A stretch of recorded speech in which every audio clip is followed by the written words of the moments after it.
Hello, bonjour. Aujourd'hui, je vais parler de Meghan Markle, le prince Harry, et aussi de Thomas Markle et d'Oprah. Pourquoi je parle de ces 4 personnes en même temps? Parce qu'on nous a beaucoup parlé de Thomas Markle et de sa prochaine apparition dans 60 Minutes.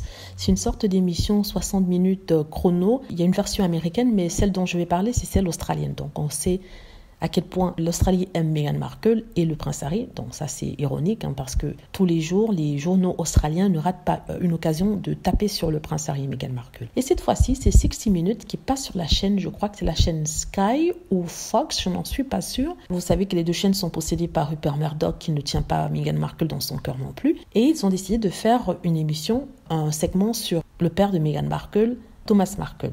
Ils ont montré quelques extraits sur YouTube, extrait dans lequel Thomas Markle joue bien sûr la victime en disant qu'il est désolé et qu'il veut parler à sa fille. On lui demande: est-ce que tu as contacté Meghan Markle depuis? Est-ce que tu leur envoies des emails? Il dit en fait que non, il a arrêté de leur envoyer des emails et que le seul message qu'il a donné, il est allé le donner directement devant le portail d'Oprah Winfrey. Il a laissé un message demandant à Oprah Winfrey de l'interviewer pour donner sa version de l'histoire. Donc, premièrement, il n'y a plus de contact avec sa fille, mais ça ne lui dérange pas d'aller dans toutes les télévisions dire qu'il veut le contact avec sa fille. Ça n'a pas de sens. Ce qu'il devrait normalement faire, c'est arrêter de parler et attendre que sa fille le contacte. Parce que dans cette même émission, il dit qu'il ne contactera plus Meghan, que ça sera à Meghan de le contacter. Or, elle a été claire sur ce monsieur en disant qu'elle s'est sentie trahie et que trahie. Donc, nous, on peut comprendre qu'il n'y aura pas de réconciliation de sitôt. Un père tout à fait normal aurait vu en cela un moyen de dire que voilà, il faut que tu arrêtes de parler aux journaux, de me vendre et de raconter des mensonges sur moi. Non. Lui, il va continuer à parler, il va prétendre qu'il est la victime, il va directement blâmer le prince Harry et le Meghan Markle pour tout. Et dans la même émission, il explique que il est allé voir Oprah Winfrey, il s'est rendu à Montecito et a remis un message à Oprah Winfrey afin qu'elle puisse l'interviewer, avoir sa version. Premièrement, quand il a remis ce message, il était entouré de journalistes. Aux journalistes de quoi? De la presse tabloïde anglaise. Donc ce n'est jamais désintéressé. Il aurait pu aller discrètement, en privé, donner le même papier, mais sans avoir à prendre des photos que ce soit publié dans le monde entier. Non, il l'a pas fait. Donc on voit alors ici que forcément il fait son beurre sur Meghan Markle, le prince Harry. En ce qui concerne Oprah encore, il dit qu'il voulait donner sa version de l'histoire et ne pas que Meghan Markle le fasse passer pour un monstre. Meghan Markle, dans l'interview de Oprah Winfrey, n'a pas parlé de son père. Elle a juste dit qu'elle s'était sentie trahie et que le fait qu'elle ait Archie lui a fait comprendre que jamais elle ne pourra trahir Archie de cette façon-là. Elle n'a rien dit d'autre sur le père Markle. Or, lui pense que elle a dédié tout un paragraphe sur lui. Pourtant, ce n'est pas le cas. Donc, non, Oprah Winfrey n'a pas besoin de lui donner 15 minutes, 20 minutes, 30 minutes pour qu'il raconte ces histoires banales qu'il a déjà dites plusieurs fois sur d'autres chaînes de télé. Oprah est intelligente. Elle se rend compte que ce monsieur veut de la publicité à tout prix. Il veut salir le nom de sa famille dans le monde. Elle a réussi à le faire en Angleterre, en Australie. Maintenant, il veut le faire devant les télévisions des États-Unis en passant par Oprah, ce qui lui donnera la légitimité. Donc Oprah a bien vu ça et elle a décidé de ne pas donner suite à sa demande. Alors, il y a une autre chose dont je voulais parler par rapport à ce Thomas Markle. Thomas Markle, on lui a demandé s'il regrettait que Meghan Markle ait épousé le prince Harry, s'il aurait souhaité qu'elle ne l'ait jamais rencontré. En fait, il a dit non.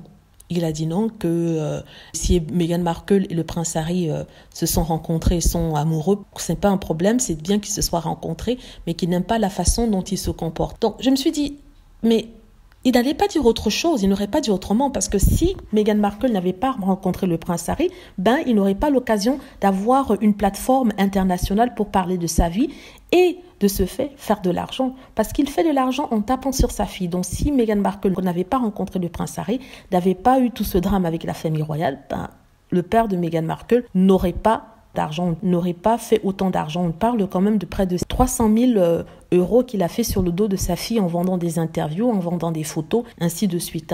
Il faut aussi rappeler que lorsque vous lisez les commentaires dans la presse, on dit toujours « Oh, le pauvre Thomas, le pauvre il a souffert, le pauvre ceci, cela, Meghan Markle est un monstre ».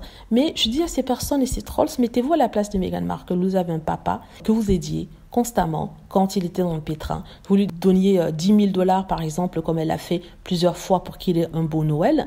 Vous le souteniez, vous parliez de lui dans les interviews en disant qu'il était un papa merveilleux.